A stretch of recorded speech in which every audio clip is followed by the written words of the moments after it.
Nah, bagaimana penerapan KTA itu di hutan produksi? Bisa atau itu? Benar nggak? Iya, kamu jangan kalau konservasi harus di taman nasional, harus di cagar alam, harus di ya itu enggak. Justru yang lebih pas itu kalau kamu kawasan apa konservasi itu harus diterapkan di kawasan hutan produksi. Bagaimana penerapannya? Ya aspeknya. Aspek apa yang kamu lihat? Ya kan, apakah kamu lebih mengarah konservasi tanahnya? Maka kamu sudah mendapatkan konservasi tanah dan air kan gitu. Metodenya apa? Nah, kamu kasih di hutan produksi. Dia menerapkan aspek konservasi tanah enggak?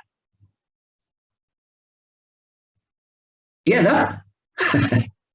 Iya, Pak. Iya.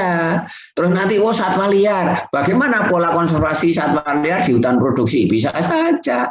Jadinya jangan ya kalau kita mengarah ke kawasan konservasi itu sudah tempatnya nggak perlu. Ya dalam arti nggak terlalu banyak permasalahan. Jadinya tinggal penegakan hukum saja. Oh nggak boleh berburu, nggak boleh. Kalau di kawasan hutan produksi kan regulasinya, harus ada pemeliharaan, harus ada tebangan, harus ada penanaman di situ lagi terus kan. Nah, bagaimana aspek pengelolaan satwa liarnya? Nah, kan gitu.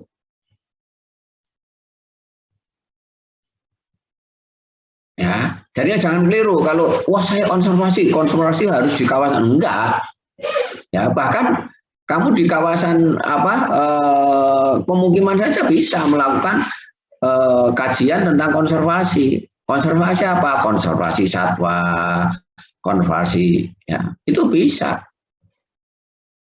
Jadi jangan kita apa ya terfokus kalau konservasi harus di situ enggak. Oke, itu selamat pagi Riko. Pagi Riko. Ya, kena pagi. Oh iya. Oh sinyalnya. Oke, ini di mana ini? Oh, masih di lapangan. Oh, pulang. Rumah kamu mana Bogornya?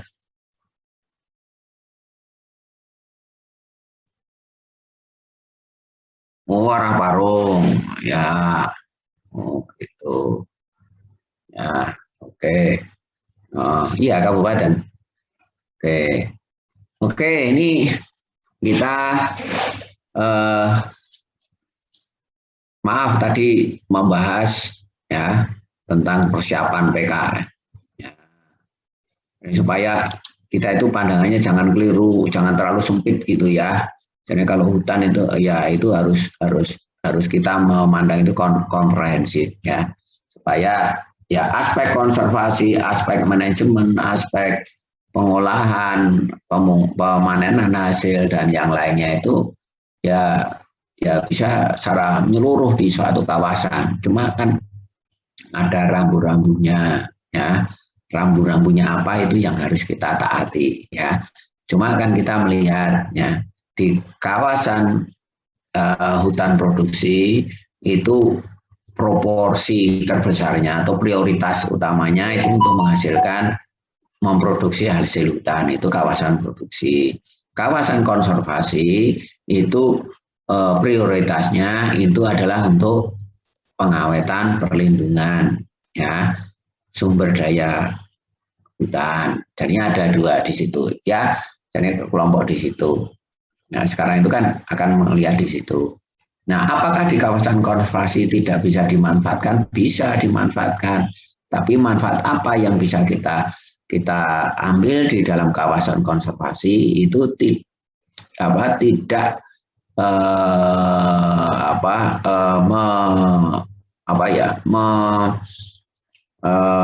menyebabkan kerusakan sumber daya hutan kan gitu. Ya contohnya misalkan kita bisa memanfaatkan sebagai kawasan wisata ya. Itu kan mengambil manfaat ya. Nah, itu yang harus kita lakukan sehingga kita bisa mengambil manfaatnya semaksimal mungkin tapi fungsinya itu tidak terganggu, kan gitu. Ya, di hutan produksi juga gitu. Hutan produksi itu apakah terus kita meninggalkan aspek aspek konservasi? Ya enggak. Ya, aspek konservasi itu tetap harus pada semua kawasan. Ya. Jadinya bagaimana itu? Ya bagaimana kita berbudidaya hutan, sumber daya hutan yang ramah lingkungan, ya, yang aspeknya konservasi itu masuk di situ. Oke, ya. Nah, demikian pula nanti pada aspek ya pengolahan hasil hutan, ya, dengan pengawetan. Jadinya pengawetan kalau kita mau hubungkan dengan aspek konservasi itu sebetulnya nggak masalah, ya. Jadi nggak masalah. Saya nebang kayu, saya keringkan, saya awetkan supaya apa? Supaya kayunya itu awet, ya. Saya bisa memanfaatkan efisien di dalam memanfaatkan sumber daya alam, sumber daya hutan kayu, kan gitu. Ya, jadi bisa kita hubungkan di situ. Oke, ya. Nah, kita teruskan pada hari ini, ya. Itu bahasan kita melanjutkan, ya. Yang terakhir kemarin kita bicarakan masalah air dan kayu, ya. Jadi keberadaan air di dalam kayu itu tidak bisa kita lepaskan. Ya. Jadi air itu kemarin sudah saya sebutkan, ada air bebas, ada air terikat. Ya. Ini kalau gambarannya itu seperti ini. Jadi air bebas itu adalah air yang tidak berikatan secara kimia dengan komponen sel. Ya, komponen sel itu adalah rata-rata adalah dinding sel. Ya. Dan dinding selnya tidak mempunyai ikatan secara kimiawi, ya, dengan air. Maka air itu disebut air bebas. Nah, air bebas itu biasanya ada di dalam rongga sel dan rongga antar sel. Jadinya rongga itu di dalam kayu itu ada dua rongga sel, ya, itu yang disebut dengan vakuola. Ya. Yang kalau masih hidup isinya itu adalah cairan sel, inti sel, ya, terus ada kromosom, ada yang macam. Tapi kalau sudah berupa kayu, maka semua organ itu akan mati, hilang, dan digantikan dengan liquid, air. Ya, itu adalah yang disebut air bebas. Sedangkan air terikat itu adalah air yang ada di dalam dinding sel, yang terikat secara kimiawi dengan dinding sel. Ya, jadi dinding sel itu akan mengikat air. Ya, ini yang disebut dengan air terikat. Nah, kenapa bisa seperti itu? Karena komponen dinding sel tadi, ya, kalau kita lari minggu yang kemarin juga bisa kita lihat, komponen utama penyusun dinding sel itu ada dua. Apa itu? Masih ingat? Selulosa dan lignin. Ya. Nah, lignin itu adalah bahan organik yang anti air. Jadi tidak bisa mengikat air, itu bahan organik. Lignin. Nah, sedangkan selulosa itu yang mempunyai sifat yang higroskopis. Ya, berarti dia mudah mengikat air. Ya, dia mudah melepas air. Itu yang disebut higroskopis. Ya. Nah, jika kondisi air bebasnya sudah hilang, ya, semua di dalam rongga sel, rongga antar sel itu hilang, yang ada hanya air yang ada di dalam dinding sel, maka itu yang disebut dengan, masih ada yang masih ingat? Titik jenuh serat. Nah, titik jenuh serat ini adalah suatu titik yang sangat kritis, sangat penting di dalam di dalam sifat fisik kayunya. Ya, jadi sifat fisik kayu itu akan sangat penting di situ. Ya. Nah, ini. Maka ya di dalam kayu tadi mungkin akan kita bisa ada 4 yang harus kita kenali.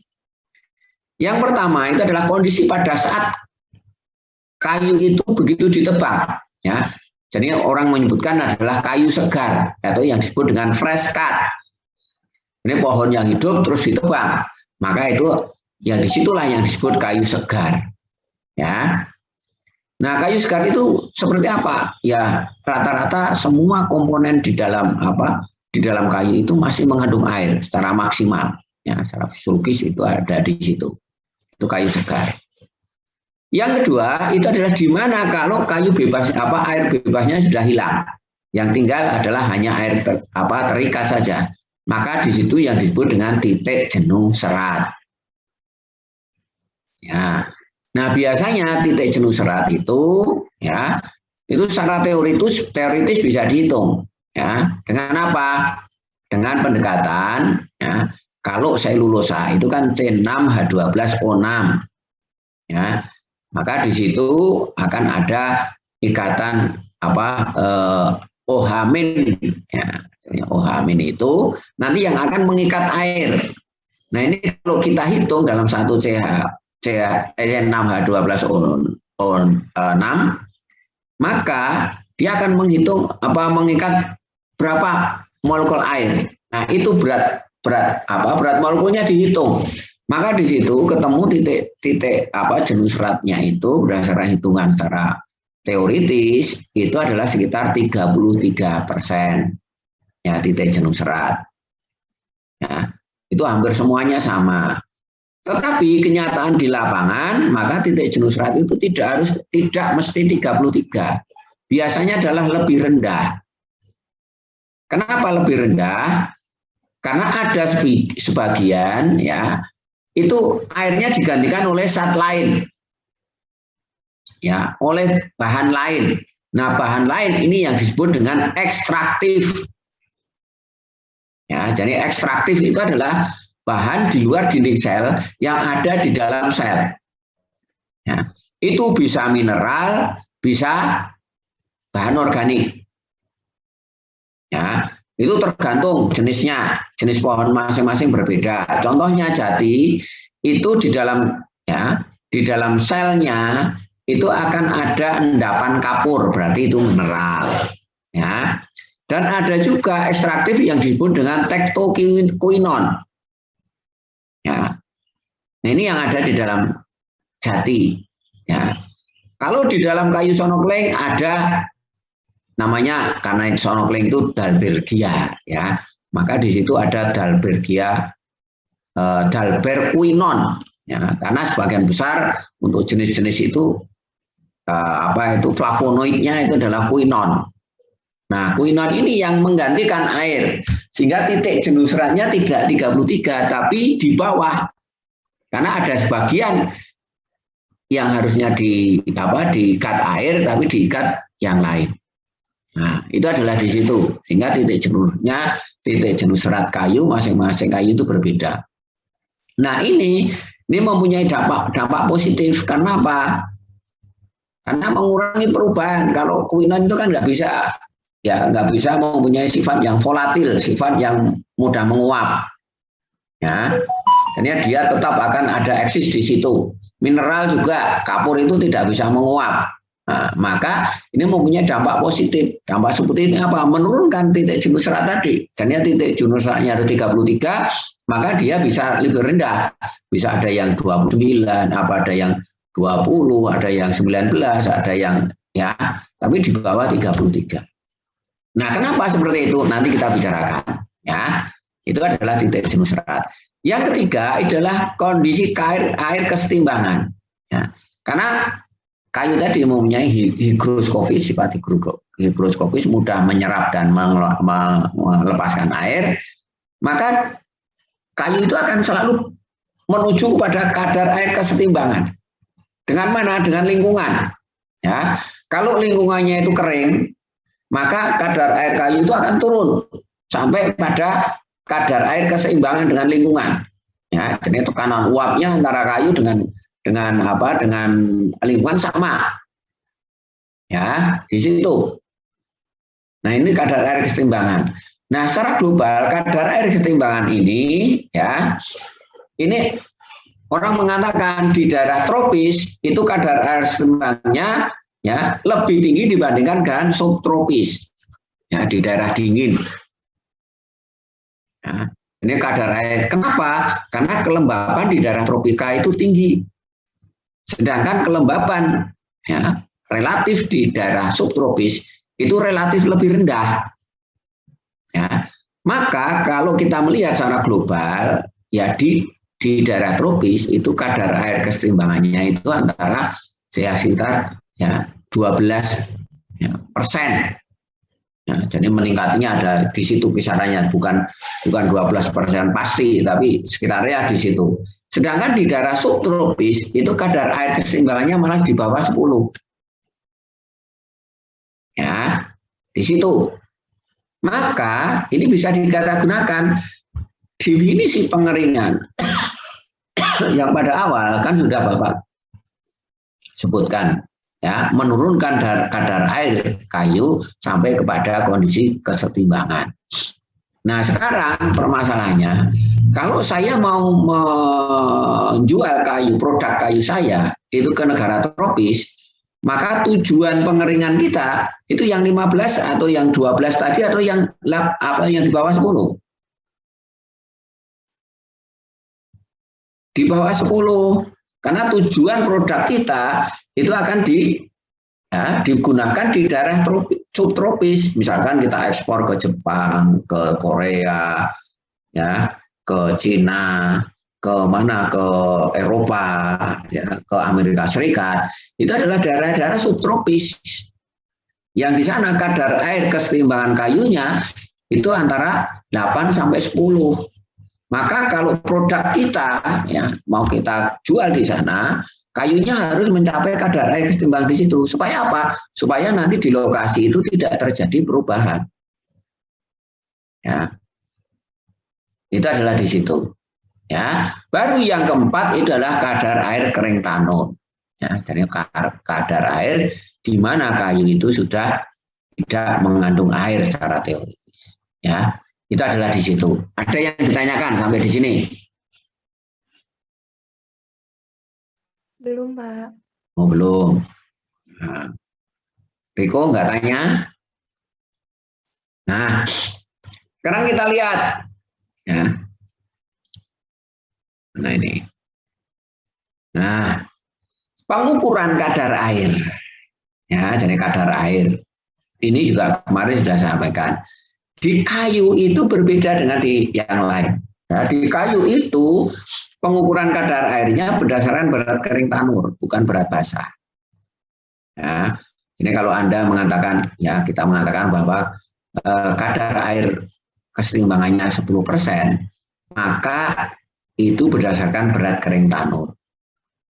Nah, kenapa seperti itu? Karena kayu itu mempunyai sifat higroskopis tadi. Karena kalau kita berdasarkan berat basah, saya ukur sekarang, ya, terus saya diamkan, besok saya ukur lagi, maka kan berbeda. Kenapa? Karena kadar air basahnya itu tadi itu berbeda.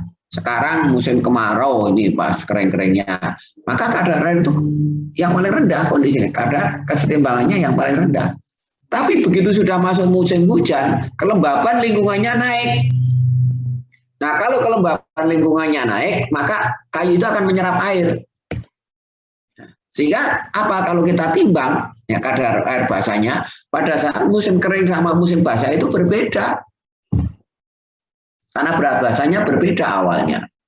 Maka di dalam kajian ilmiah kayu itu menggunakan berat kering tanur. Karena berat kering tanur itu adalah berat kayu, spesimen kayu yang sudah tidak ada airnya. Sehingga kalau saya mempunyai sepotong kayu, itu berat kering tanurnya pada kondisi musim kelembaban apapun sama. Ya, pada kondisi musim penghujan sama musim kering, itu kadar kering tanurnya, berat kering tanurnya sama. Karena airnya harus dihilangkan dulu. Ya. Maka apa? Itu adalah mudah untuk kita lakukan pengkajian, pengulangan lagi itu gampang. Tapi kalau kita berdasarkan berat basah susah. Nah biasanya berat basah itu hanya digunakan untuk apa? untuk menghitung massa kayu pada saat kayu itu akan diolah. Contohnya untuk pulp, ya.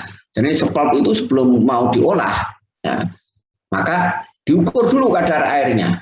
Ya, kadar air berdasarkan berat basa. Untuk apa? Untuk menghitung massa kayunya. Ya, dari massa kayu, oh kalau saya punya kayu sekian ton dengan kadar air berdasarkan berat basa tadi, ya saya ukur misalkan berdasarkan 10%. Maka berapa berat massa kayunya?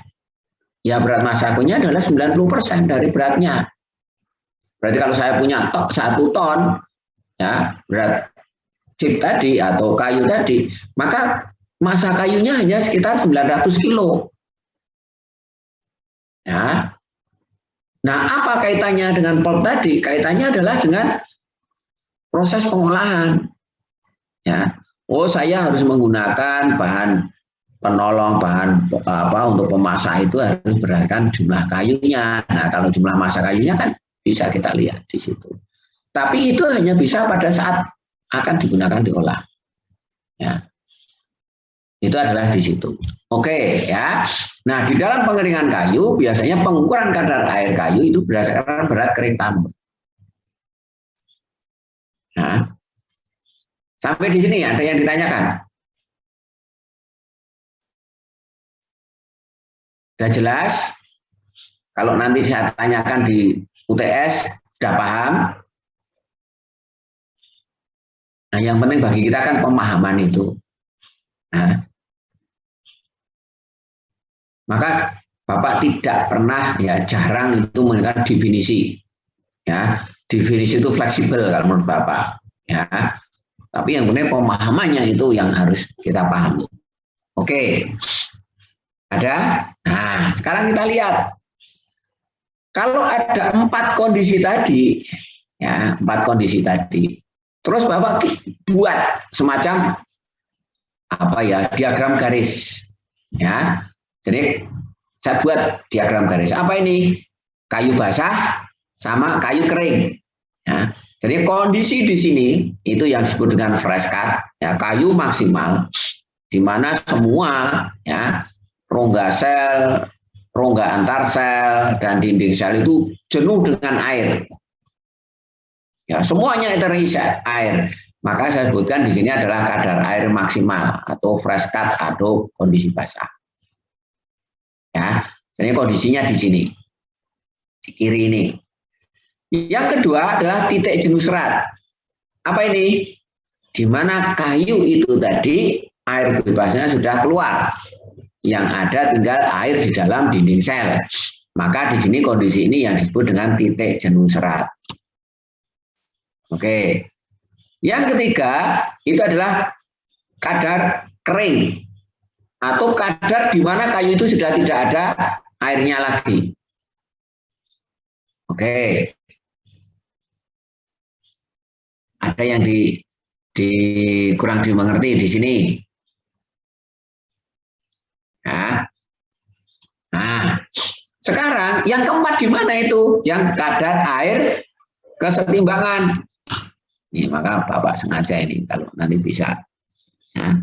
Kadar air kesetimbangan itu adalah kondisi dia ada ya keseimbangan dengan lingkungan, dia adanya di bawah titik jenuh serat. Ini Bapak mau insert kok nggak bisa ya. Insert gambar sebetulnya. Nah, jadi ada, ini bisa insert.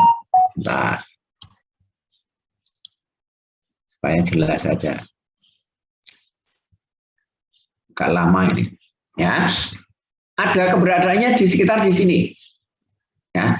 Tadi Bapak sebutkan kadar air kesetimbangan tadi untuk daerah subtropis berapa persen? Masih ada yang ingat? Sekitar 10%. Untuk daerah tropis sekitar 12%. TJS-nya berapa teoritis? 30, ya sekitar 30%, 33,3 ya, kalau secara teoritis itu seperti itu. Ya, oke. Nah ini sudah saya buat. Ya. Oh, atau saya ginikan aja lah. Saya copy. Nah, ini saya copy. Kurang. Nah, pas. Nah, ini adalah di sini. Nah, ini yang disebut dengan apa? Ini. Nah, ini. Nah, ini sebutkan atau copy, taruh di sini. Nah, ini adalah apa tadi? Kadar air setimbang. Ya. Nah, ini berapa ini? Maksimal di sini. Ini maksimal ya. TJS berapa ini? Besarnya tadi.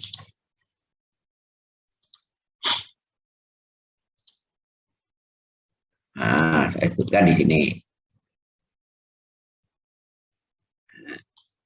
Ini adalah 30%. Nah, monggo, Mas. Pak. Oke. Iki dhewekane kula suwun. Oh, dhewe ora apa-apa. Niki mawon. Tenang ae, cilik nang empuk ngono lho.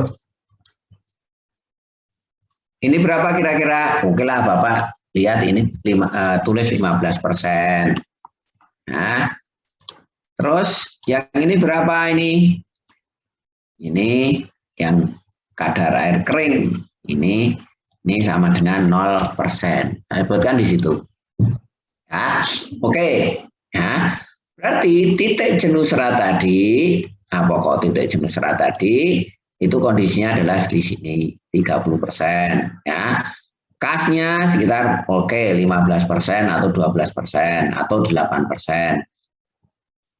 Kadar air minimalnya itu adalah 0%. Nah, apa yang terjadi? Nah, kalau air itu kehilangan ya dari basah sampai ke titik jenuh serat, ya, jadi basah sampai titik jenuh serat, saya sebutkan di sini. Nah, kita kopikan.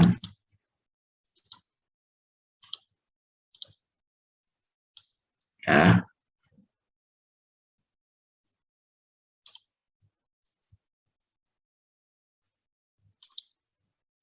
Tolong nanti kalau sudah sudah berhenti,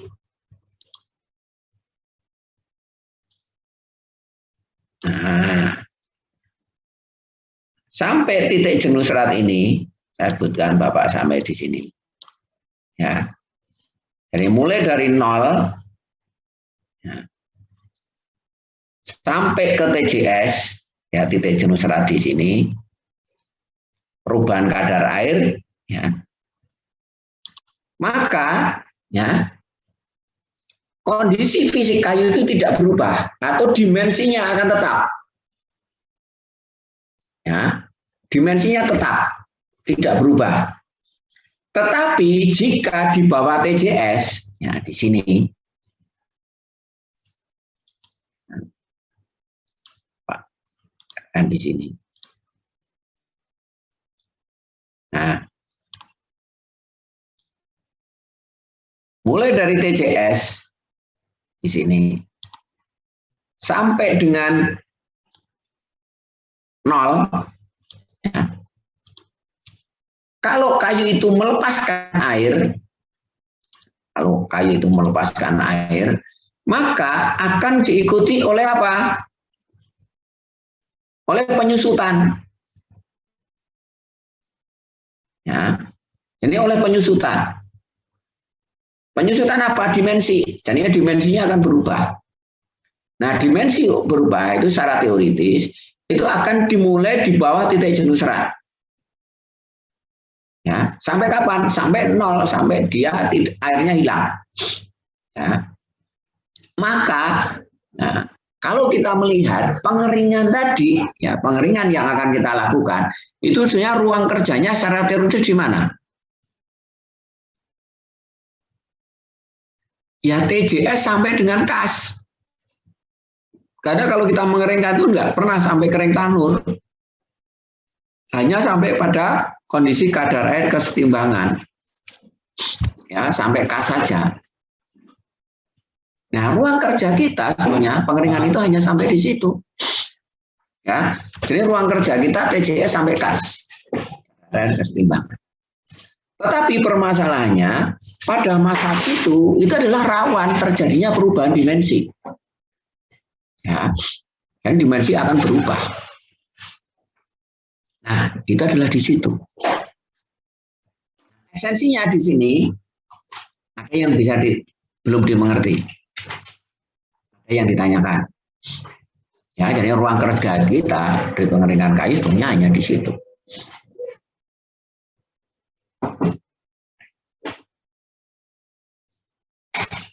Ada yang ditanyakan?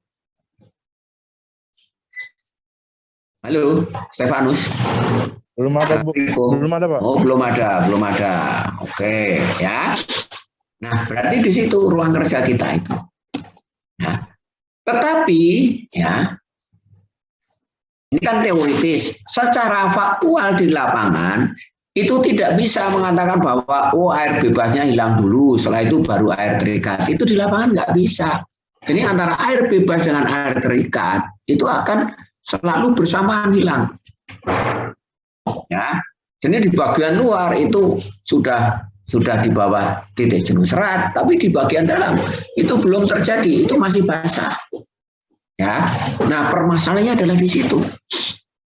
Ya, ini tidak ideal kayu itu, ya dalam melepaskan kayu itu ya. Bukan seperti ini, air lepas air bebasnya hilang, baru setelah itu air terikat, itu nggak bisa seperti itu. Ya, kalau kita berbicara individual satu sel itu bisa, ya. Tapi yang kita lakukan pengeringan itu bukan hanya satu sel, tapi adalah satu agregat yang disebut dengan solid wood kayu. Ya, nah, itu adalah di situ. Oke, ya. Nah, bagaimana penyusutan di dalam kayu tadi? Ya, sebetulnya gambaran penyusutan itu bisa saja. Jadi kalau ini sel kayu ya, jadi Bapak gambarkan sel kayu. Penyusutan, jadi kayu itu susut secara volumetrik, ya, susut. Nah, susut bisa saja, susut itu yang sudah itu dinding luarnya itu yang menuju ke bawah, menuju ke dalam. Jadinya volume diameter rongganya itu tetap. Ya, jadinya diameter rongganya tetap, hanya sel yang di luar itu ditarik ke belakang, ke dalam. Ya, nah itu satu. Yang kedua, mungkin dinding luarnya itu tetap sama, diameter selnya tetap sama, cuma apa? Diameter lumennya itu yang membesar karena selnya mendekat. Ya. Apakah dua-duanya itu yang terjadi? Tidak. Ya, yang terjadi, kalau yang terjadi itu yang kedua, ya, jadinya kalau vapolonya saja yang membesar, ya, dinding luarnya tetap, maka sebenarnya pengeringan nggak jadi masalah. Ya, kenapa? Karena yang terjadi gerakan itu adalah internal. Ya, jadi masing-masing dinding itu tidak akan merubah struktur kayu secara dimensi, itu nggak akan berubah. Yang berubah apa? Yang berubah itu adalah rongganya akan semakin banyak. Jadi kalau kita mempunyai ukuran kayu itu 1 kali 1 kali 1 misalkan, ya, kubus itu, ya, itu kondisi basah, kita keringkan, setelah airnya hilang, itu kondisinya juga sama, 1 kali 1 kali 1, nggak berubah. Tapi kenyataannya tidak seperti itu. Ya, kenyataannya itu bisa berlaku yang satu atau kedua-duanya. Kenapa? Yang menyusut itu adalah selnya. Ya, sehingga terjadi apa? Daya tarik, ya, tekanan daya tarik antara sel satu dengan yang lain. Karena semuanya akan menyusut. Ya, akibatnya apa? Ya dimensi totalnya akan mengalami perubahan. Nah, perubahan inilah yang menyebabkan masalah di dalam pengeringan.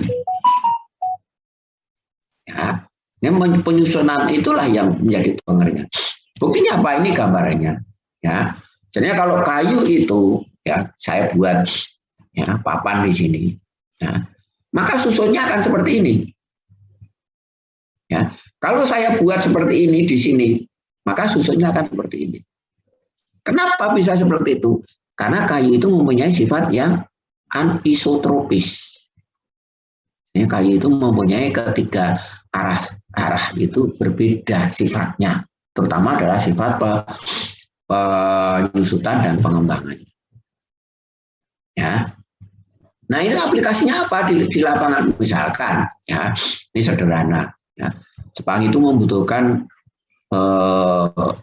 apa ya pembersih lantai atau apa itu ya yang bentuknya bulat, stek bulat. Ya. Nah, kalau saya membuat pada kondisi basah, maka akan terjadi penyusutan. Nanti sudah pada saat sudah kita buat itu bulat, maka setelah kering akan menjadi oval. Nah, kalau oval mereka mengendaki bagian-bagian saja. Oh ini bagian ini terus nanti dirangkit di sana, maka di lapangan nanti nggak bisa masuk, ya nggak bisa pas. Apa itu? Maka akan terjadi longgar. Nah kalau longgar mereka nggak mau. Nah, harus ada penyekatnya terhadap itu. Itu adalah kondisi. Ya. Nah, sehingga apa yang harus kita lakukan? Yang harus kita lakukan yang sederhana itu adalah bagaimana kita memproses.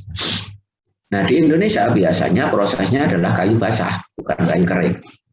Nah, ini yang menjadi masalah. Ya, contohnya aja, ya, Anda udahlah di pinggir-pinggir jalan itu, ya, itu hampir semua kayu yang dibuat kosen itu adalah kayu basah. Apa yang terjadi? Setelah Anda pasang nanti ya, 6 bulan Anda pasang, kok longgar, kok ini, ya, karena itu. Oke, ya. Jadinya permasalahannya adalah di situ. Nah, ini yang menyebabkan permasalahan. Ya. Ada yang ditanyakan? Ya.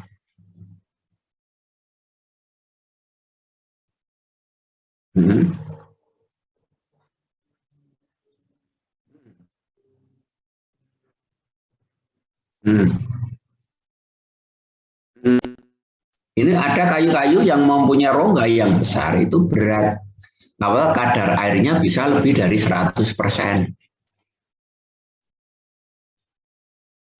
Ya, misalkan Anda punya sebatang kayu yang beratnya 5 gram basah, ya. Terus Anda keringkan, beratnya hanya menjadi 2 gram. Maka berapa kadar airnya? Ya 3 bagi 2 kali 100 menjadi sekitar 166%.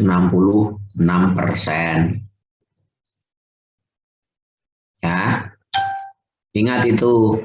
Tapi kalau berdasarkan berat basah nggak pernah sampai dengan 100% karena pembaginya berat basahnya berapa? Berat basahnya 5, kadar air berat airnya 3, berarti 3 bagi 5 kali 100. Ya. Nah, yang berdasarkan berat basah itu biasanya untuk industri kertas. Dan kertas itu kayu itu sebelum mau dimasak, ya, maka kan harus ditambahkan bahan pemasak. Nah, bahan pemasak itu ukurannya adalah persen dari berat kering kayunya, berat masa kayunya. Jadi kalau kayu misalkan 1% bahan pemasaknya, maka kalau beratnya 1 kilogram, ya bahan pemasaknya 1%-nya dari 1 kilogram tadi, ya itu harus ditambahkan, ya. Maka pengukurannya sebelum dimasak ditimbang dulu kadar air, diukur dulu kadar airnya, kadar airnya 90%, berarti dalam 1 kilogram itu massa kayunya hanya ada 9 on, kan gitu kalau 1 kilogram. Nah, bahan pemasannya berapa? Bahan pemasannya 1% dari 90. Berarti hanya 0,9 gram, bukan 100. Ya, kalau 100 kan menjadi 1 on. Kan gitu. Nah, ini untuk industri biaya cukup tambahnya besar sekali dan itu non efektif, tidak efektif. Nah, itu untuk penggunaannya. Oke, itu. Ada lagi yang lain.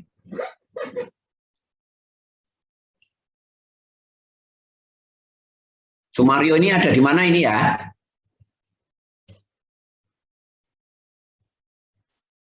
Halo, Sumario.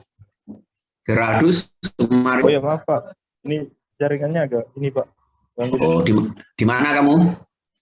Lagi di Kepek Pak, tempat. Oh, di Kepek. Oke. Oke, apa yang dilakukan sekarang? Sekarang sih ini Pak lagi pemanenan. Oh gitu, tolong dikonfirmasikan dengan Pak Wargianto ya. Iya Pak. Terus kalau bisa penelitian kamu dilanjutkannya ada di situ, ditanya, ya cari informasi yang bisa dilakukan supaya kamu nggak cari-cari lagi. Ya. Iya Pak. Oke, teman kamu bertiga ya? Iya Pak. Bertiga Pak. Oh, ada di lapangan semua enggak? Iya Pak, sekarang di. Oke, salam untuk Pak Wargianto. Yep. Ya, ada lagi yang tanya? Oke. Nah, berarti pada prinsipnya ya yang jadi masalah itu ada perubahan tadi, perubahan dimensi itu yang akan terjadi seperti ini. Oke, ya. Nah, kita lihat kenapa kok bisa seperti itu, ya. Anda kenal di dalam penyusutan itu antara susut radial, ya, susut radial itu susut yang mengarah ke di sini, ini susut radial dari sini ke masuk di sini, ini kan radial, ya. Jadi susut yang ke arah sejajar jari-jari, ya. Jadi jari-jarinya itu akan, ya. Ini susut radial. Sedangkan yang tegak lurus jari-jari di sini, susut yang mengarah di sini, itu yang disebut dengan susut tangensial. Ya. Dan yang susut yang ketiga itu adalah susut longitudinal. Jadi sepanjang sel itu sesama sumbu pohon. Nah, kayu itu mempunyai ya, susut besarnya susut antara tangensial, radial, dan longitudinal itu tidak sama. Ya, jadi tidak sama. Kalau sama sih nggak masalah. Ya, itu tidak sama.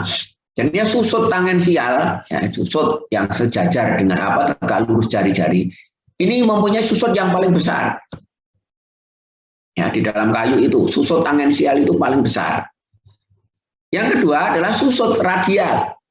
Ya, radial itu biasanya besarnya berapa? Separuh dari susut tangensial. Ini susut ke arah ya sejajar jari-jari itu besarnya separuh dari susut tangensial. Sedangkan susut longitudinal, susut panjang ya, arah panjang kayu itu biasanya yang paling minil, paling kecil. Itu rata-rata kalau kayu normal itu di bawah 1%. Ya, sedangkan susut tangensial itu yang paling besar. Susut radial itu separuhnya dari susut tangensial dan susut longitudinal itu kurang dari 1%. Nah, ini yang menyebabkan ya setiap perubahan kadar air di bawah titik jenuh serat itu akan menyebabkan perubahan. Ya, maka Anda lihat di sini ya susutnya itu tidak sama. Ya, di sini kan antara tangensial ini kan susut yang paling besar, ini yang terkecil. Ya, sehingga kalau Anda membuat ya kayu bentuk bulat di sini ya pada kondisi basah terus kamu keringkan, maka pada akhir pengeringan itu bentuknya tidak bulat lagi, tapi bentuknya oval. Ya, kalau Anda buat ya di sini itu adalah kayu bentuk kubus ya di sini, maka nanti pada saat akhir pengeringan itu akan membentuk diamond. diamond, ya, bukan kotak lagi, ya.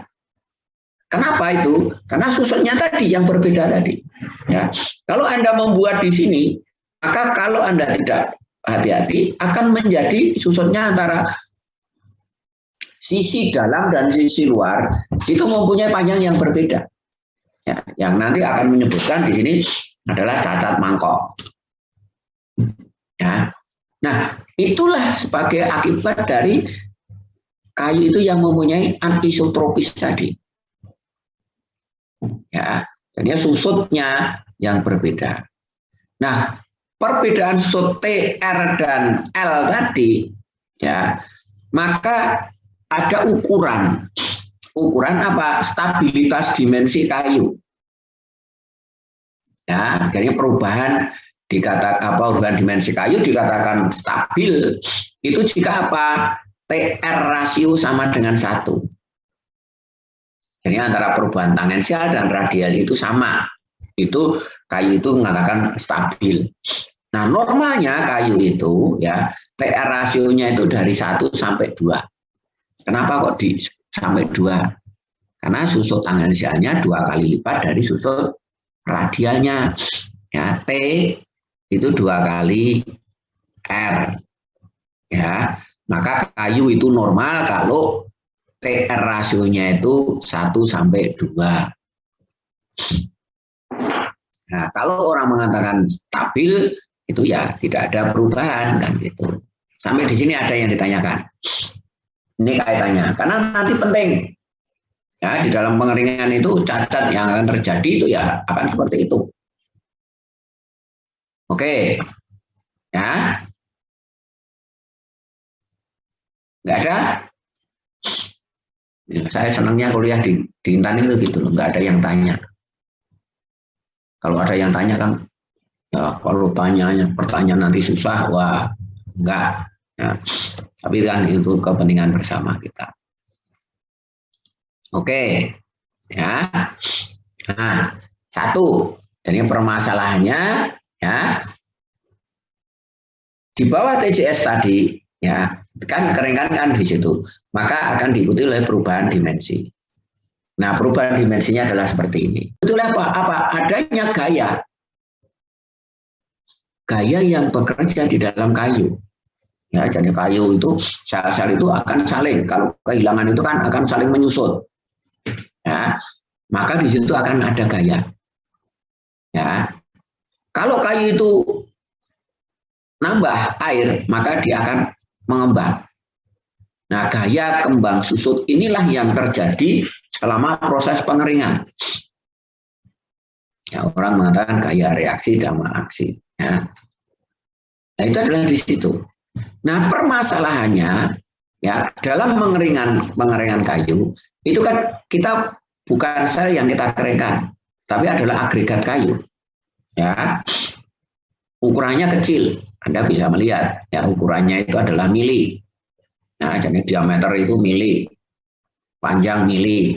Ya, kalau diameter luman biasanya mikron, itu lebih kecil lagi dari mili. Ya, nah itu ada di situ. Sehingga apa yang terjadi? Ya, kalau kita punya sosok kayu, ya, sebatang kayu tadi, kita keringkan, maka di bagian luar yang berhubungan langsung dengan udara luar, itu biasanya akan mengering dulu. Sedangkan yang di bawah, yang di dalam itu masih basah. Maka apa yang terjadi? Di bagian luar itu ada gaya menyusut, ya, ini gaya yang karena perubahan kadar air tadi, sel-selnya akan saling mendekat, sedangkan di dalam itu kayunya masih tidak berubah, dimensinya tetap.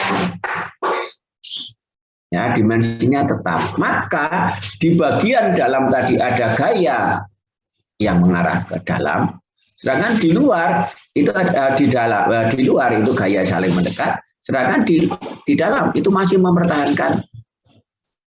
Maka disitulah yang akan terjadi. Ya, ada gaya tarik di luar, ada gaya tekan di dalam. Ya. Nah, kedua gaya inilah yang menyebabkan terjadinya cacat di dalam proses pengeringan kayu. Cacat Ya, gaya mendekat dan mempertahankan diri. Nah, biasanya pada awal itu adalah gaya menyusut di luar dan gaya mempertahankan di dalam. Ya. Tetapi nanti pada saat akhir pengeringan, justru gayanya kebalik. Yang di luar itu dengan bersinggungan dengan udara luar yang lebih basah, maka airnya masuk dan terjadi apa? Pengembangan di bagian luar, sedangkan di dalam itu masih kering. Ya, belum bisa menyerap air, maka di situ akan terjadi apa? Mempertahankan dimensi. Nah, kedua gaya inilah yang akan bekerja selama proses pengeringan. Mungkin itu sampai di sini ada yang ditanyakan. Karena ini adalah penting nanti.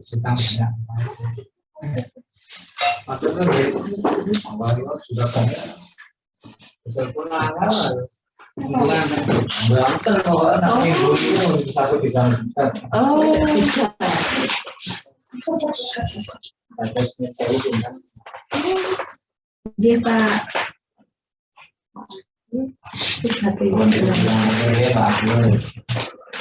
Ada yang ditanyakan? Boleh, Pak. Iya, Pak.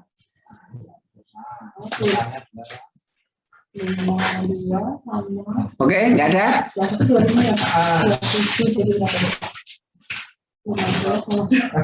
Oke, ini kan hanya gambar-gambaran ya.